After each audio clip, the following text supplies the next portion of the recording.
Bonsoir Samuel, alors quel sentiment domine ce soir avec un moment où vous étiez bien devant et à la fin ça finit 5-4? Un énorme sentiment de déception, on avait le match en main, on a bien tenu le premier tiers, on s'est fait dominer mais on est resté solide défensivement. On gagne 3-0 et on n'arrive pas à tenir, on a failli même pas accrocher la prolongation, donc c'est un énorme sentiment de déception sachant qu'on était dans le match à 3-0 et qu'on se fait remonter bêtement sur des infériorités, des erreurs de turnover en zone offensive, en powerplay, c'est très décevant. C'est plutôt des erreurs ou c'est aussi le côté physique en fin de match? Je pense que c'est plus des erreurs individuelles qu'on a identifiées depuis plusieurs matchs. Après, on continue à les faire. Il faut qu'on travaille sur ça et sinon on n'avancera pas. Merci beaucoup et bonne saison. Merci à vous. Bonsoir Daniel, un match ce soir avec des hauts et des bas pour les deux équipes. Vous êtes fortement dominé en première période mais vous tenez et vous faites une très belle deuxième période et après ça se passe un peu moins bien. Oui, c'est pas tellement que la troisième période, on la joue pas bien, mais on a été un peu piégés. On a joué à 3 contre 5. Pour moi, c'est des gestes qui passaient depuis le début du match, mais qui n'ont pas passé à 3-0. Quand tu mènes 3-0, ces gestes-là ne passent plus. Donc on se retrouve à 3 contre 5. Heureusement, on avait presque réussi à passer au travers. On ne l'a pas fait, donc 3-1. Ensuite, à 3-2, on a une supériorité numérique. Mais bon, là, on a un peu cafouillé. Je pense qu'on a peut-être pas joué comme on aurait dû en supériorité numérique. Et voilà, je pense qu'on veut gagner le match avant qu'il soit terminé. Et peut-être qu'on a encore un petit peu trop reculé, mais vous avez vu comme moi, la punition sur les mises en jeu, c'est frustrant, d'autant plus que le juge de ligne n'a qu'à jeter le palet et non pas attendre quand un joueur a déjà un avertissement, tu jettes le palet tout de suite, tu veux pas influencer le match comme ça. Chasser un joueur, ça m'a quand même, ça me dégoûte, quoi. On est capable d'accepter les punitions normales, comme on dirait, mais sur des mises en jeu comme ça, c'est un peu lourd. Après, il faut quand même retenir des périodes où défensivement vous avez été très costaud. Je crois que Mulhouse a 7 supériorités numériques et quand même un premier tiers où vous tenez le coup. Oui, ben, c'est certain que même si on n'est pas satisfait d'avoir joué de cette façon en première période, effectivement de revenir 0-0, mais là on doit beaucoup de crédit à notre gardien de but là-dessus. Mais là où on peut être quand même satisfait, c'est la façon de revenir en deuxième période, malgré l'ouragan de la première.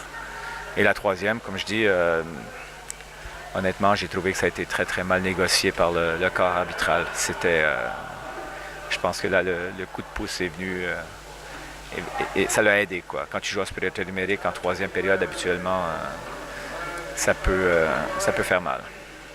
Merci beaucoup Daniel et bonne continuation. Merci. Bonsoir, alors on crée un match un peu fou ce soir, qu'est-ce que tu en as pensé? Je suis très content de nous, on est rentré dans le match dès le début. Pour une fois on fait une très grosse première période, on a beaucoup d'occasions. Bon, la première période finit 0-0 mais c'est très encourageant pour la deuxième. On est rentré dans la deuxième comme il fallait. Et une fois de plus, je sais pas ce qui se passe en deuxième. On prend 3 buts dans la foulée et ça nous met un peu dans le trou, mais pour une fois on a su réagir. Ce qui nous faisait défaut un peu les matchs précédents, on avait tendance à tout de suite se tourner vers le bas. Là on a gardé la tête haute et on est allé gratter les buts qu'il fallait et on arrive à rentrer dans le match et revenir et c'est le plus important. Mais comment tu expliques justement ces 3 buts? C'est dans la tête ou c'est... Je sais pas, c'est le groupe qui a bien réagi. On s'est tous regardés dans le blanc des yeux et on s'est tous dit qu'il fallait y aller, qu'on n'avait plus le choix, que celui-là on n'avait pas le droit de le laisser passer. On a épuisé tous nos jokers, maintenant on n'a plus le droit à l'erreur et on va aller vers l'avant et on va arrêter de regarder nos pieds et on va tous se regarder et tous prendre nos responsabilités et continuer à travailler et ça paye, on voit que ça paye ce soir donc on continue comme ça et on regarde que vers l'avant maintenant. Et donc il reste deux matchs avant la petite trêve, faut les gagner? 2 matchs avant la trêve, il faut les gagner, ouais, c'est sûr, pour repartir à une trêve, c'est toujours plus sympa de partir sur une victoire. Et ça pourra nous permettre de remonter dans le classement plutôt bien placé. Donc après, on va bien profiter de la trêve et on va revenir encore plus fort. Merci beaucoup et bravo pour le match. Merci à vous, bonne soirée. Merci. Bonsoir Christer, un scénario qui se répète un peu cette saison, des périodes très différentes dans le même match. On domine très fortement la première période mais sans marquer, on s'écroule en deuxième, on revient en troisième. Oui, on n'arrive pas à garder une performance régulière, ni individuellement ni collectivement, et quand on perd les pédales entre guillemets, on vient paralyser en quelque sorte et on fait les erreurs qui, de toute façon, ces joueurs ne font normalement pas. Eux sont tous meilleurs que ça, et tous mais c'est pas eux à jouer mauvais, c'est pas ce que je veux dire, mais on est capable à jouer comme on fait tous les temps. Il faut d'eux trouver des confiances, il faut de nous tous aider à trouver les confiances, il faut d'eux travailler sur eux, il faut qu'on garde un bon optimisme, de récupérer nos blessés et on a un effectif capable sans regarder dans le fond des tiroirs. Pour toi, c'est plus la confiance qu'un manque de concentration par moment? Oui, c'est aucun joueur, j'ai un bon groupe, c'est aucun joueur en bas là faut pas que quelqu'un croit de eux ne veut pas ou de eux est nonchalant ou de eux ceux-là qui disent ça ou qui disent de eux mouillent pas de maillot, peut-être de mouillent pas de maillot, mais plutôt par les tensions que dans les volontés à être très léger dans leur approche de leur travail. Ça c'est totalement faux. On a besoin de cette équipe qui regagne en confiance, retravaille sur eux.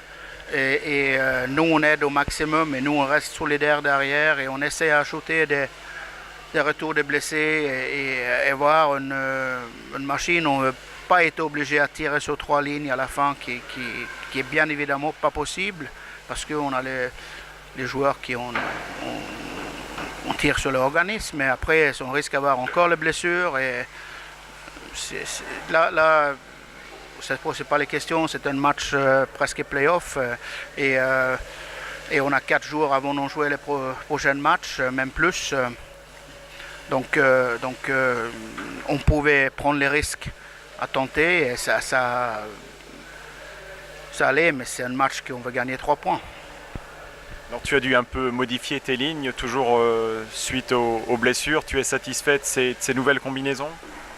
Ben, on essaie à combiner au mieux chaque fois, mais les lignes prévues ou en tout cas mises en composition initiale, on ne peut pas faire parce qu'il faut compenser l'absence, on faut compenser des joueurs dans les différents secteurs de jeu et c'est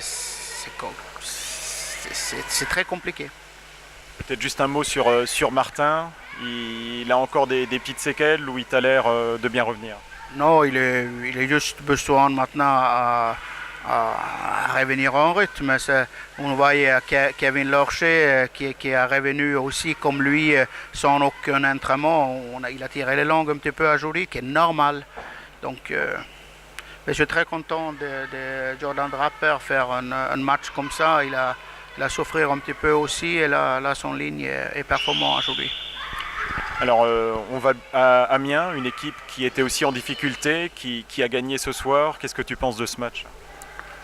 Ça va être la même chose. On va aller faire tout ce qu'on peut pour gagner. On va continuer à éliminer ces périodes de flottement qui nous coûtent très très cher et essayer d'être encore plus efficace avant les cages. Donc voilà. Merci beaucoup Christophe. De rien.